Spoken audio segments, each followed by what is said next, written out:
Llevo más de 10 años sirviendo en la Guardia Fronteriza. Durante este tiempo he visto de todo, desde intentos fallidos de contrabandistas por cruzar la frontera, hasta casos curiosos en los que turistas se equivocaban de camino. Pero lo que ocurrió cerca de Tucson, Arizona, es difícil de explicar con palabras. Y lo más aterrador, nos ordenaron guardar silencio, como si nada hubiera pasado. Esa noche entré en turno con mi compañero, al que llamaré simplemente Brad, para no revelar identidades. Nuestra zona se encontraba a unos 100 kilómetros al suroeste de Tucson, en una región semidesértica, donde abundaban los arbustos espinosos y los árboles raquíticos, y donde siempre se veían innumerables estrellas en el cielo nocturno. Por lo general, ese puesto no se consideraba punto caliente. Sí, de vez en cuando veíamos rastros de inmigrantes ilegales o traficantes de drogas, pero perseguirles rara vez suponía un peligro grave. Más bien ayudábamos a quienes no soportaban las duras condiciones del desierto y sufrían un golpe de calor. Sin embargo, esa noche, alrededor de la 1 de la madrugada, la central de seguridad recibió una alarma por daños en la valla de una de las secciones. El sistema de vigilancia arrojó datos extraños, una activación brusca de los sensores, como si la valla no se hubiera simplemente desplazado o cortado con cuidado, sino que hubiera sufrido un impacto rápido y muy fuerte. Supusimos que tal vez un todoterreno se había estrellado contra la valla para abrirse paso. Ya se habían producido casos similares. Tras recibir las coordenadas, Brad y yo nos dirigimos allí lo más rápido posible. El trayecto duró unos 20 minutos por un camino polvoriento. La noche era fresca y a la luz de los faros se veían cactus bajos y piedras dispersas. Por mi cabeza pasaban todos los escenarios posibles, desde un simple accidente de tráfico hasta un cártel de la droga que había traído algún tipo de ariete casero. Sin embargo, mi corazón latía con fuerza. Algo en esa llamada inquietante me inspiraba una vaga sensación de nerviosismo. Brad también lo sentía, a juzgar por cómo apretaba el volante y miraba atentamente en la oscuridad. Al llegar al lugar indicado, vimos algo que, sinceramente, no esperábamos. En la valla metálica, que por cierto era lo suficientemente resistente como para soportar el impacto de camionetas estándar, había un agujero de casi 2 metros de ancho. Y el metal no solo estaba cortado o cerrado, sino que parecía haber sido arrancado con fuerza bruta. Los bordes del hierro estaban doblados hacia afuera. Algunos fragmentos parecían fundidos, aunque no había rastros de quemaduras por el calor, si es que lo hubo. Salimos, mirando a su alrededor, y encendimos las linternas portátiles. La iluminación fronteriza era débil, por lo que la mayor parte estaba iluminada solo por la luna y nuestros dispositivos manuales. En el suelo alrededor había profundas hendiduras en la arena. No entendí de inmediato qué era eso. Pero Brad, agachándose, maldijo en voz baja: «¡Mira el tamaño!». Eran huellas, y su forma no se parecía a las de los coyotes o pumas que a veces se ven por aquí.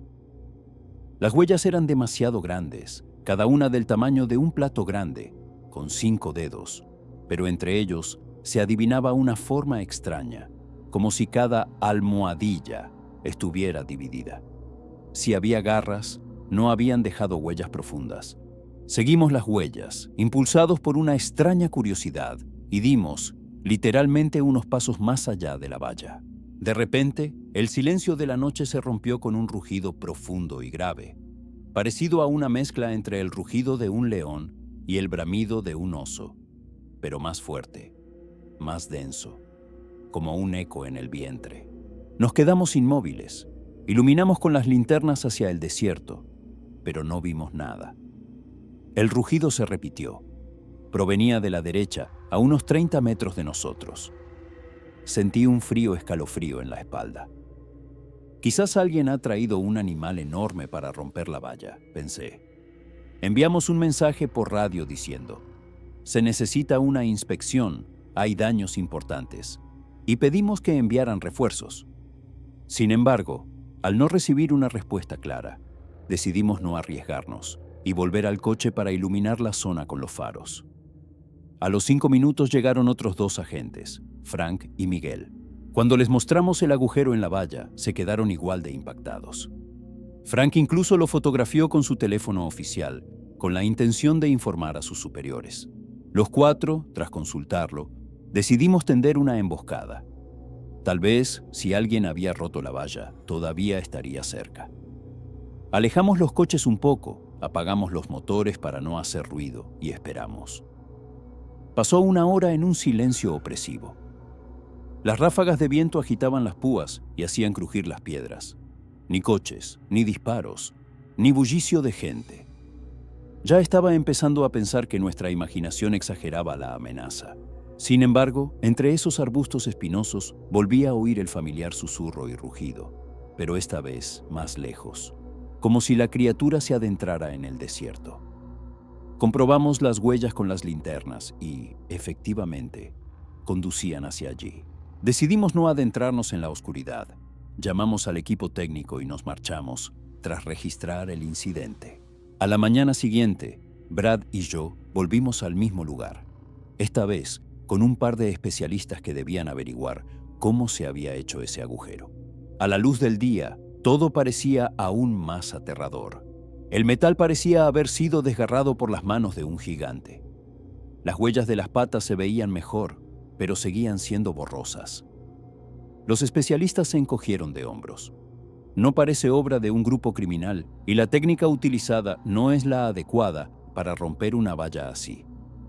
Negamos con la cabeza. Con nosotros había varios empleados más, entre ellos mi compañero Brad, que parecía especialmente sombrío. No era supersticioso, pero el mero hecho de haberse encontrado con algo desconocido le inquietaba profundamente. Continuando con la inspección, vimos huellas recientes que se adentraban en el desierto, hacia unas pequeñas colinas cubiertas de arbustos dispersos. Brad sugirió que fuéramos allí en un pequeño grupo para ver si había alguien escondido. El comandante dudó, pero lo autorizó. Nos pusimos en marcha en grupo, Brad, yo y otros 2 agentes armados con nuestras habituales carabinas. El sol pegaba fuerte, era un sol pesado típico de Arizona. La arena se clavaba en las plantas de los pies. Las huellas desaparecían periódicamente en las zonas pedregosas, pero seguíamos buscándolas en los terrenos más blandos. Nos envolvió un silencio inquietante. Normalmente se oye el susurro de los lagartos entre los arbustos, el piar de los pájaros, pero ahora parecía que todo estaba en silencio. Finalmente, al llegar al pie de una de las colinas, encontramos algo parecido a un socavón o un agujero excavado, como si alguien hubiera cavado o intentado romper la roca. Las huellas conducían directamente allí, y alrededor yacían los escombros. Brad se acercó más que los demás, apuntó con la linterna, tratando de mirar dentro de la cavidad semioscura. Yo me quedé un poco apartado, sintiendo que algo no iba bien. Podría ser una cueva hecha a mano, o la guarida de algún animal grande. En ese momento se oyó un chillido agudo y espeluznante, o un rugido. Y entonces, todo sucedió en un instante. Algo enorme y negro salió disparado de ese pasadizo. Agarró a Brad por el brazo y el pecho y lo lanzó con una fuerza increíble. Ni siquiera comprendí de inmediato lo que había sucedido. Solo vi cómo mi compañero desaparecía detrás de una roca cercana, y su grito se interrumpía. 2 agentes se lanzaron hacia allí, pero solo vieron una nube de polvo. La criatura, gruñendo, arrastraba a Brad hacia las profundidades de esa cavidad. Empezamos a gritar y disparamos al aire. El polvo y los fragmentos de tierra se desprendieron, y en un segundo, todo quedó en silencio. Temíamos que una criatura infernal nos esperara en la oscura abertura. Pero, arriesgándonos, 2 de nosotros corrimos hacia adelante, tratando de salvar a Brad. Dentro todo era estrecho y olía a humedad y a algo podrido. Sin embargo, mi compañero no estaba por ninguna parte. Solo se veían en el suelo huellas de forcejeo, gotas de sangre y las huellas de aquellas patas, aún más nítidas. Bajo tierra se adentraba un estrecho túnel por el que solo se podía pasar agachándose. Pero, a juzgar por la rapidez con la que había desaparecido la criatura, se movía con facilidad. Dimos la alarma y pedimos refuerzos. Escaneamos las zonas cercanas con cámaras térmicas en busca de rastros de Brad. Por desgracia, todo fue en vano. Cuando llegaron los superiores, nos pidieron que no divulgáramos los detalles. Oficialmente se informó: el agente ha desaparecido, posiblemente como resultado de un enfrentamiento con un gran depredador o un grupo criminal. Pero nosotros sabíamos que ningún bandido podía romper una valla como si fuera papel y dejar huellas gigantes, y mucho menos escapar tan rápido por un túnel estrecho. Después de este incidente, el comandante, hablando conmigo a solas, me dijo con severidad: este asunto es confidencial. No necesitamos que nadie siembre el pánico entre los ciudadanos. Consideren que no han visto nada. El intento de averiguar el destino de Brad no condujo a nada. La búsqueda se interrumpió una semana después, cuando no se encontraron pistas y los rumores rápidamente se impusieron a los informes oficiales. Desde entonces voy al trabajo con un peso en el corazón. Cada vez que oigo un rugido nocturno cerca o veo una red rota de forma inexplicable, me invade el recuerdo de aquella terrible noche y del día siguiente. En algún lugar, en el desierto, merodea un monstruo capaz de romper metal y arrastrar a un hombre adulto, dejando solo silencio y huellas espeluznantes en la arena. Y todas las órdenes de guardar silencio no pueden borrar de mi memoria lo que vi. Solo espero que algún día se sepa la verdad y que nadie más se enfrente a esa fuerza invisible, pero terriblemente poderosa, que habita en los desiertos de la frontera.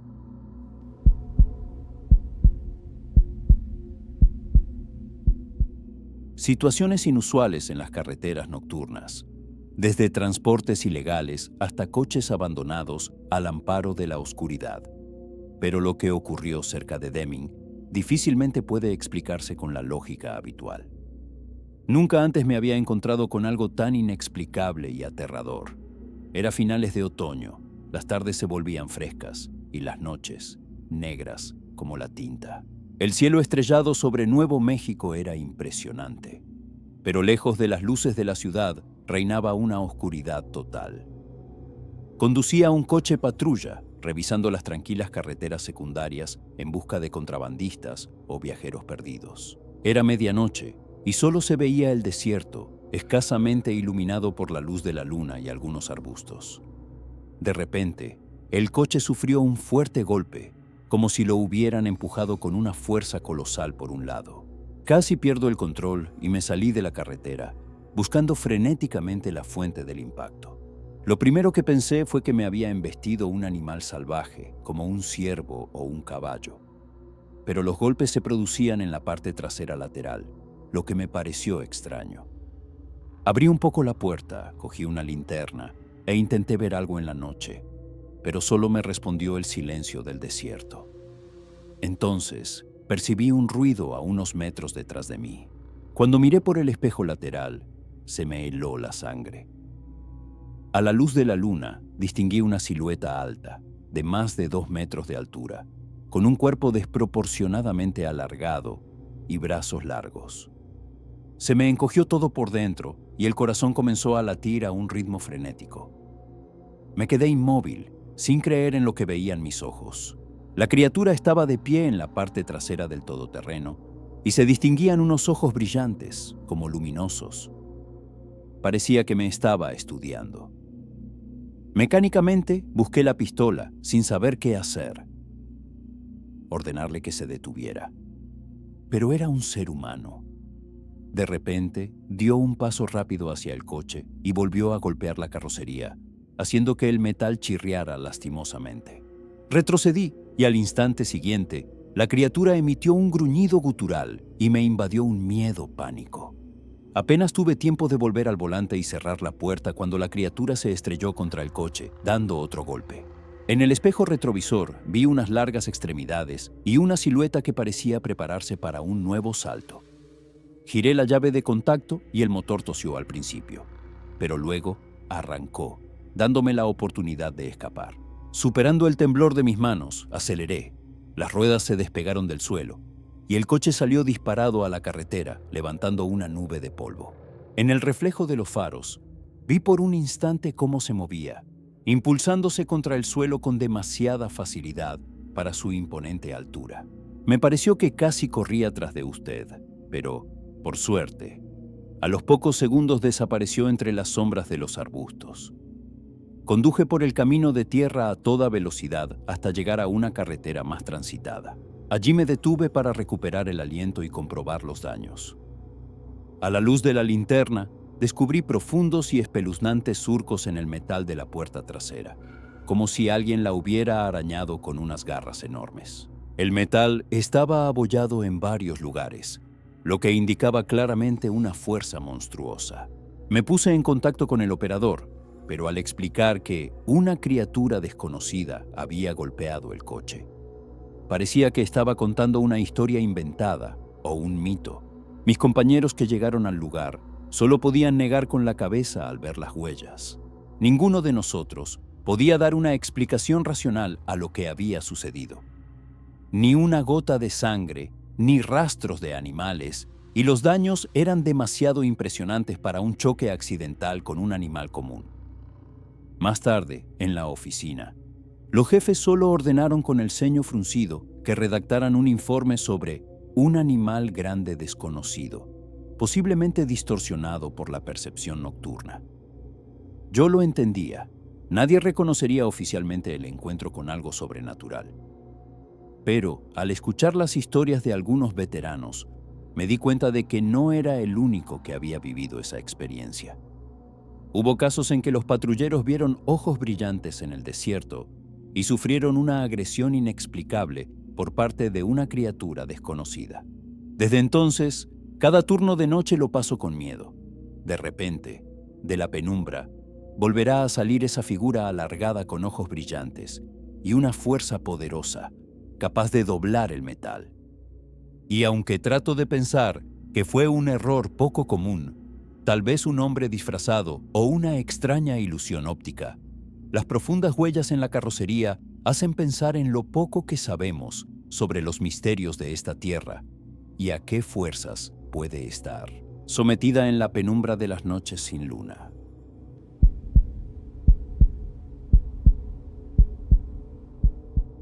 Llevo varios años trabajando en una pequeña zona fronteriza entre el estado de Washington y Canadá, y durante ese tiempo he visto situaciones bastante inusuales.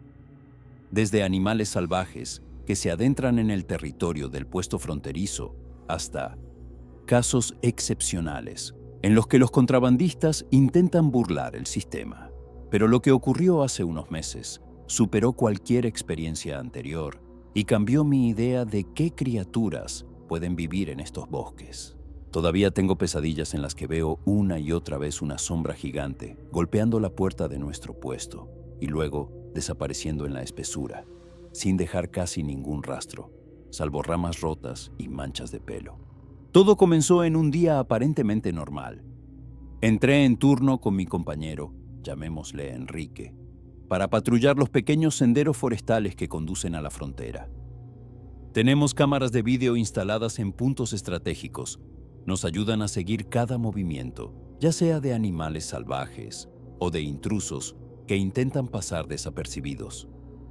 Normalmente vemos en los monitores ciervos, coyotes, a veces osos, y si se trata de personas, suelen ser turistas que se han adentrado por error en el parque o pequeños contrabandistas que esperan encontrar huecos en la valla. Pero esa noche tuvimos la suerte, o más bien, la mala suerte, de ver algo completamente fuera de lo común.